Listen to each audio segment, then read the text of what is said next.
당신은 도대체 누구라고 항상 잘난 척을 하는 거죠?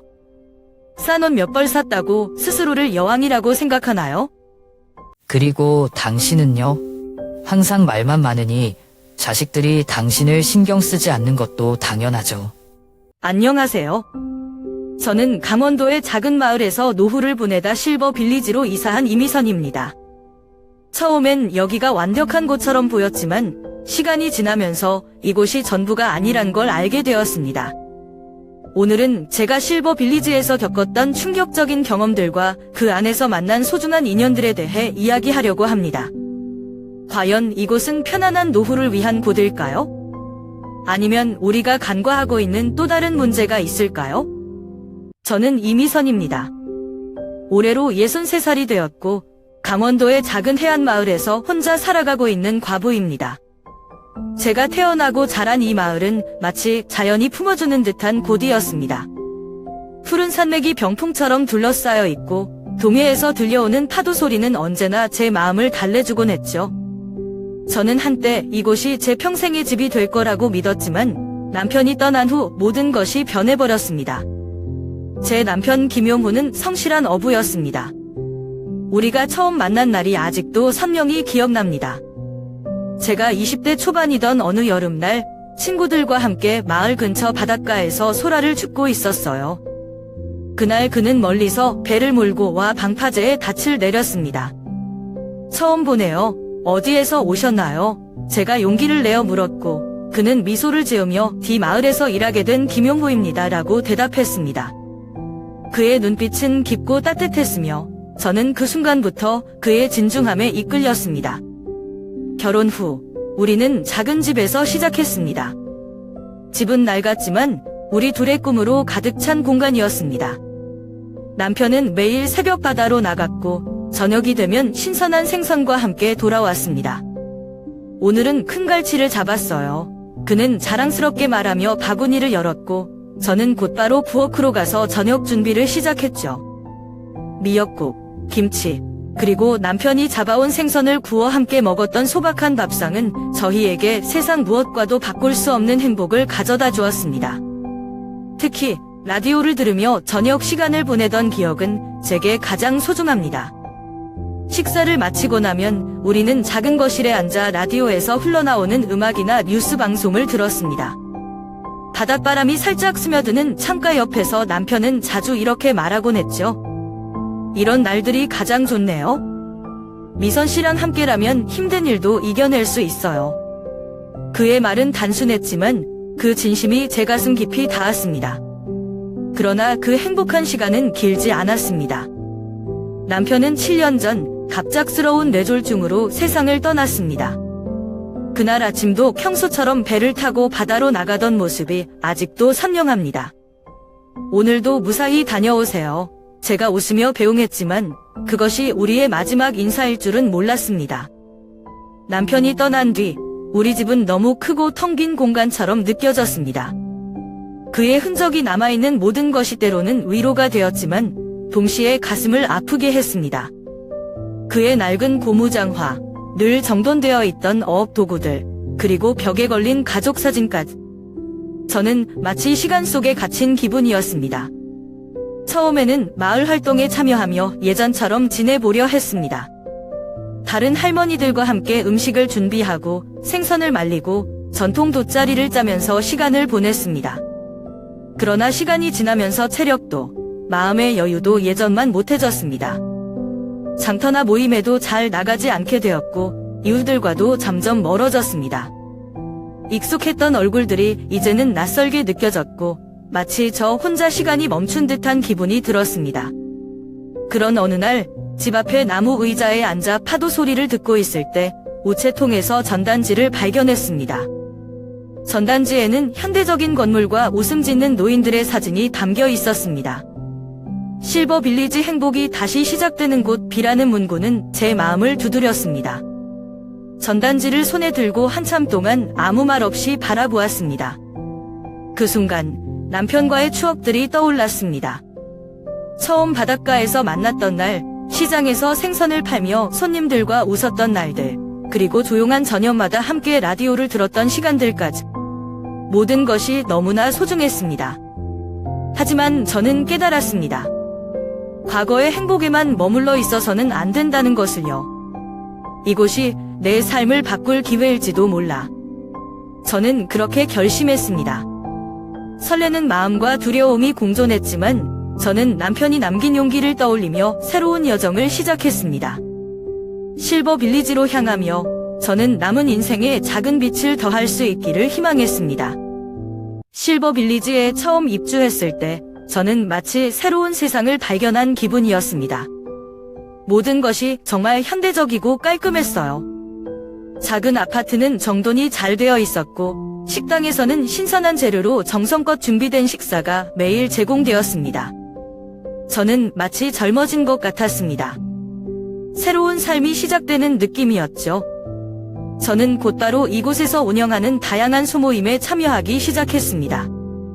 요가 도모회에서는 몸과 마음을 건강하게 유지하는 방법을 배우며 땀을 흘렸습니다. 책 읽기 모임에서는 같은 책을 읽고 서로의 생각을 나누는 즐거움을 느꼈습니다. 때때로 주민들과 함께 단지 안의 정원을 산책하며 아름답게 가꾼 꽃들과 나무를 감상하기도 했습니다. 그 중에서도 강순자라는 분과의 만남은 잊을 수 없습니다. 그녀는 항상 밝은 에너지를 가진 활기찬 분이었어요. 단지에서 열리는 주민 모임에서 그녀는 늘 분위기를 띄우며 사람들을 웃게 만들었습니다. 첫 만남에서도 그녀는 저에게 미선 씨, 우리 함께 요가 도모회에 가요. 처음엔 조금 힘들겠지만 끝나고 나면 기분이 정말 좋아질 거예요. 라며 친근하게 말을 걸었습니다. 그날 이후 우리는 가까운 친구가 되었고 저는 그녀와 함께 요가를 배우고 카페에서 커피를 마시며 서로의 이야기를 나누는 즐거운 시간을 보냈습니다. 그러나 몇 달이 지나자 저는 조금씩 흥미를 잃기 시작했습니다. 처음에는 모든 것이 새롭고 흥미로웠지만 시간이 지날수록 이곳의 분위기에서 뭔가 어색한 느낌이 들었습니다. 주민들 사이에는 항상 웃음소리와 따뜻한 인사가 오갔지만 그 뒤에는 미묘한 귓속말과 속닥거림이 섞여 있었습니다. 어느 날 제가 정원에서 꽃을 다듬고 있을 때 강순자 씨가 다가와 작게 속삭이듯 말했습니다. 미선 씨, 혹시 지난주에 새로 이사 온 사람들 이야기를 들었어요? 저는 고개를 저으며 몰랐다고 대답했습니다. 그녀는 한숨을 쉬며 그분들이 단지 규칙을 잘 지키지 못해서 관리자들과 문제가 있었대요. 그래서 오래 못 있을지도 몰라요. 라고 말했습니다. 그 말을 들으니 마음 한구석이 답답해졌습니다. 또 다른 날에는 제가 요가 도모회에서 수업을 마치고 나오는 길에 몇몇 주민들이 서로 낮은 목소리로 이야기하는 것을 우연히 듣게 되었습니다. 여기서 살아남으려면 돈만 있으면 되는 게 아니야. 사람들과의 관계도 중요하지라고 말하는 그들의 목소리는 제가 처음 이곳에 왔을 때 느꼈던 따뜻함과는 사뭇 다른 현실을 보여주었습니다. 그제서야 저는 이곳이 단순히 편안하고 현대적인 곳만은 아니라는 것을 깨달았습니다. 실버 빌리지에는 보이지 않는 규칙과 주민들 간의 미묘한 긴장감이 존재하고 있었습니다. 처음의 설렘은 사라지고 대신 복잡한 감정들이 밀려오기 시작했습니다. 시간이 지나면서 저는 실버 빌리지의 주민들이 처음 예상했던 것만큼 다정하지 않다는 것을 깨닫게 되었습니다. 표면적으로는 모두 친절하고 따뜻한 사람들처럼 보였지만 조금만 깊이 관찰해보면 그 이면에는 각자의 계산과 복잡한 관계가 얽혀 있음을 알 수 있었습니다. 어느 날 강순자 씨와 함께 단지 내 카페에서 차를 마시던 중 그녀가 조심스럽게 이야기를 꺼냈습니다. 미선 씨, 혹시 아세요? 지난달에 이사 온 김 여사님 말이에요. 갑자기 떠난 거 들으셨어요? 저는 깜짝 놀라며 고개를 저었습니다. 아니요, 왜 떠난 거예요? 그녀는 목소리를 낮추며 말을 이었습니다. 글쎄, 처음엔 여기 생활비가 괜찮다고 생각했는데 예상보다 비쌌던 거죠. 게다가 이곳 규정을 잘 못 맞추면 관리 측에서 계속 압박을 준다고 하더라고요. 결국 견디지 못하고 떠나게 된 거예요. 그 이야기를 들은 후로 저는 이곳에 숨겨진 이면에 대해 더 신경 쓰기 시작했습니다. 겉으로 보이는 웃음과 따뜻한 분위기 뒤에는 경제적인 압박과 미묘한 경쟁 구도가 존재한다는 사실이 마음에 걸렸습니다. 그러던 어느 날 저는 우편함에서 청구서를 꺼내 보다가 깜짝 놀랐습니다. 새말비 청구 금액이 이전보다 거의 2배 가까이 오른 것이었습니다. 처음 입주할 때 계약서에 명시된 금액과는 너무나 달랐습니다. 이게 뭐야? 제가 혼잣말로 중얼거리며 청구서를 다시 살펴보았습니다. 작은 글씨로 추가 비용 항목들이 나열되어 있었지만 처음에는 이런 내용이 전혀 상용되지 않았던 것들이었습니다. 바로 관리사무소로 찾아가 항의했지만 그들은 미안하다는 말만 반복하며 계약서에 이미 명시된 내용이라고 주장했습니다. 계약서에 이런 내용이 있었던 것 같지 않은데요. 제가 말했지만 그들은 회피하는 태도로 모든 입주자들에게 동일한 조건입니다라고 대답할 뿐이었습니다. 집으로 돌아오는 길, 저는 스스로에게 묻지 않을 수 없었습니다. 이대로 계속 지내다 보면 내가 얼마나 더 버틸 수 있을까? 생활비 부담은 점점 커지고 있었고 다른 주민들이 떠나는 모습을 보며 저도 이곳에서의 생활이 불안정하다는 것을 실감하게 되었습니다. 그날 밤 침대에 누워 천장을 바라보며 많은 생각이 떠올랐습니다. 처음 실버 빌리지에 입주할 때의 설렘과 기대가 이제는 실망과 걱정으로 바뀌어 있었습니다. 한편으로는 이곳에서 얻은 소중한 인연들과 떠나고 싶지 않은 마음도 있었지만 다른 한편으로는 이대로는 안 된다는 위기감이 들었습니다. 어느 날 단지 내주민 모임에서 한동민 씨를 만났습니다. 그는 저와 비슷하게 시골에서 올라온 분이었고 첫인상부터 편안하고 따뜻한 분위기를 풍기는 사람이었습니다. 제가 모임에서 어색하게 혼자 서 있던 순간 그가 먼저 다가왔습니다. 여기 처음 오셨나요? 아니면 저만 이제야 뵌 건가요? 저는 웃으며 대답했습니다. 꽤 오래 살고 있었는데 모임엔 잘 안 나왔어요. 아, 그랬군요. 저도 그런 편이었는데 요즘은 조금씩 나와 보려고 해요.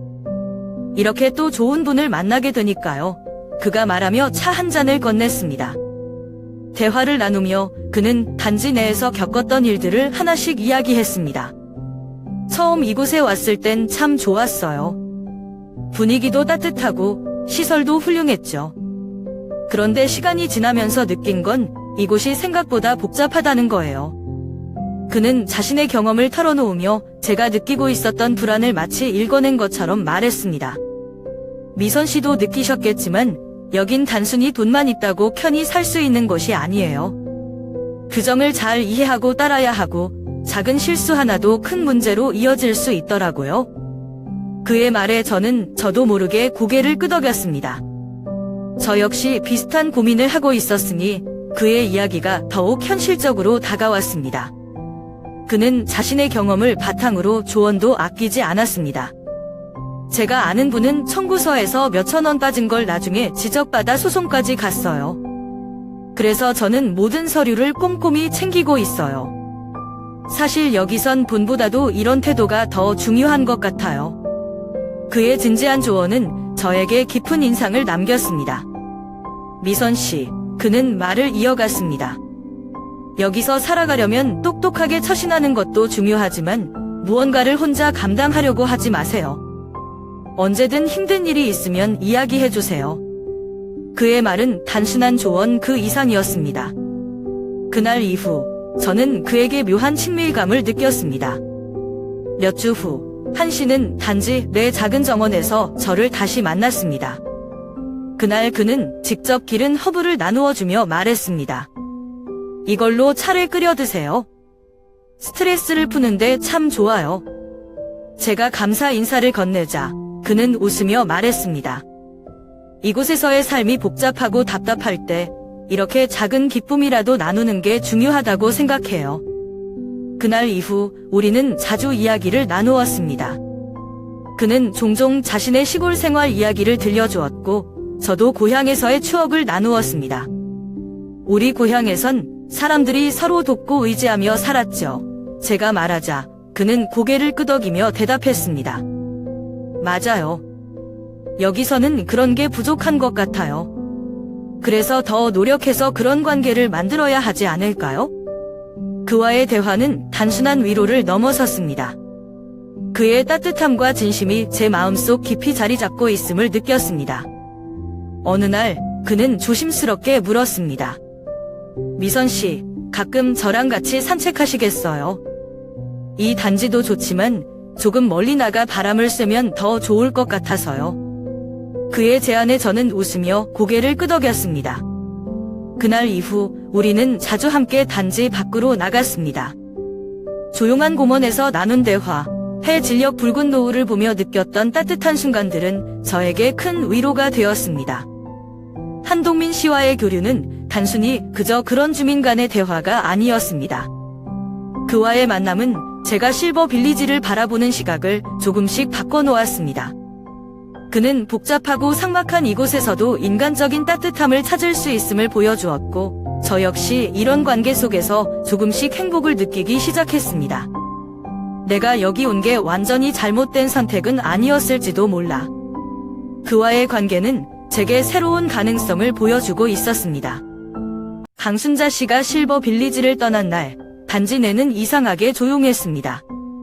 평소라면 주민들이 정원에서 산책을 하거나 카페에서 담소를 나누는 소리가 들렸겠지만, 그날은 마치 모두가 이 상황을 의도적으로 외면하려는 듯 했습니다. 하지만 그 조용함은 오래가지 않았습니다. 그녀가 떠난 후로 곳곳에서 귓속말과 뒷말이 끊이지 않았습니다. 처음부터 여기 살 형편도 안 됐으면서 무리한 거지, 한 주민이 비웃듯 말했고. 그래, 이런 곳은 돈이 있어야 오는 거야? 자기 사정 모르고 왔다가 이렇게 된 건 자기 책임이지. 다른 주민이 맞장구 쳤습니다. 이 대화들은 제 가슴을 짓누르는 것 같았습니다. 강순자 씨는 단지 더 나은 삶을 꿈꾸며 이곳에 왔을 뿐이었는데 그녀의 좌절이 이렇게 조롱의 대상이 되다니요. 저는 그들을 향해 목소리를 높였습니다. 왜 그렇게들 말씀하세요? 강순자 씨는 열심히 살려고 노력했던 분이에요. 그녀가 떠나는 것이 얼마나 힘들었을지 생각해 보셨나요? 제 반박의 분위기는 얼어붙었습니다. 몇몇 주민들은 불편한 기색으로 저를 쳐다봤고 일부는 고개를 돌리며 자리를 떠났습니다. 그러나 몇몇은 저를 향해 비아냥거리듯 대답했습니다. 이미선 씨, 여기선 각자 알아서 살아야 해요. 누가 도와주길 바라는 건 잘못된 거죠. 규정을 지키고 돈을 잘 내야 하는 건 기본 아닙니까? 저는 이를 악물고 대꾸했습니다. 그 규정이 너무 가혹하다는 생각은 안 해보셨나요? 여긴 우리가 노후를 편히 보내려고 온 곳 아닙니까? 그런데 서로를 이렇게 몰아세우는 게 맞는 일인가요? 그러나 제 말은 벽에 부딪히는 것 같았습니다. 몇몇 주민들은 저를 무시하며 그냥 떠났고 남은 사람들은 불편한 침묵 속에서 고개를 숙였습니다. 저는 그들에게 마지막으로 말했습니다. 여기 공기는 깨끗할지 몰라도 여러분의 태도는 전혀 그렇지 않네요. 우리가 함께 살아가는 것이 진정 이런 모습이어야 합니까? 이 사건 이후로 저는 단지 내에서 더욱 고립감을 느끼기 시작했습니다. 주민들은 저를 마주칠 때 눈길을 피하거나 짧은 인사만 하고 지나쳤습니다. 그들은 마치 제가 문제를 일으킨 사람처럼 행동했지만 저는 그들이 회피하고 있는 진실을 직시하고 싶었습니다. 며칠 뒤 한 관리 직원과의 대화 중에 저는 또 다른 이야기를 들었습니다. 사실 강순자 씨 같은 경우가 한두 번이 아니에요. 직원이 조용히 말했습니다. 생활비 문제로 떠나는 분들이 종종 있어요. 규정이 엄격한 건 사실이지만 주민들 간의 이런 분위기도 문제라고 생각합니다. 그의 말에 저는 더 큰 충격을 받았습니다. 이곳은 제가 꿈꿨던 이상적인 공동체와는 너무나도 거리가 멀었습니다. 그날 저녁, 저는 창밖을 바라보며 긴 시간을 보냈습니다. 처음 이곳에 왔을 때의 설렘과 기대가 떠올랐지만 지금의 현실은 너무도 달랐습니다. 사람들은 겉으로는 웃고 있었지만 그 이면에는 냉소와 경쟁, 그리고 자신만을 생각하는 마음이 자리 잡고 있었습니다. 이곳이 정말 내가 꿈꾸던 삶이 맞는 걸까? 이 질문은 머릿속에서 떠나지 않았습니다. 그날 이후로 저는 실버 빌리지에 머무를 이유를 점점 잃어갔습니다. 더 이상 여기서의 삶이 저를 행복하게 하지 않는다는 것을 깨달았기 때문입니다. 하지만 떠나기로 결심하기까지는 여전히 많은 용기가 필요했습니다. 그리고 그 용기를 얻기 위해 저는 제게 남은 선택지를 하나씩 고민하기 시작했습니다. 강순자 씨가 떠난 후 저는 실버 빌리지에서의 생활이 점점 더 버겁게 느껴졌습니다. 매달 우편함에 꽂히는 청구서는 어김없이 금액이 올라 있었고 그와 함께 가슴속 불안감도 커져만 갔습니다. 주민들과의 관계도 처음과는 달랐습니다. 가벼운 인사와 억지로 지은 미소 뒤에 숨겨진 냉소와 경쟁의 기운이 느껴졌습니다. 그 안에서 저는 점점 더 외로워졌습니다. 그러나 실버 빌리지를 떠나는 결정을 내리는 것은 쉽지 않았습니다. 매달 오르는 생활비는 부담스러웠지만 이미 지불한 돈과 계약 위약금이 발목을 잡았습니다. 남아있으면 불편함을 견뎌야 하고 떠나면 마지막 남은 저축이 모두 날아가겠지. 이 생각은 마치 족쇄처럼 저를 얽어맸습니다. 이런 고민 속에서 저는 밤마다 잠 못 이루며 창밖을 바라보곤 했습니다. 내가 여기까지 온 이유는 더 나은 삶을 꿈꿨기 때문인데 어쩌다가 이렇게 됐을까? 스스로에게 묻고 또 물었지만 뚜렷한 답은 찾을 수 없었습니다. 그러던 어느 날 광주에 사는 오래된 친구를 만나기 위해 작은 주거 단지를 방문했습니다. 친구와의 재회는 마치 잃어버렸던 조각을 다시 찾은 듯한 기분이었습니다. 그녀는 제가 도착하자마자 환한 미소로 맞아주며 따뜻한 밥상 위에 갓 지은 밥과 손수 담근 김치를 내놓았습니다. 미선 씨, 정말 오랜만이에요. 요즘 어떻게 지내세요? 그냥저냥 잘 지내고 있어요. 제가 답했지만 말끝에는 무언가 맺힌 듯한 기운이 맴돌았습니다.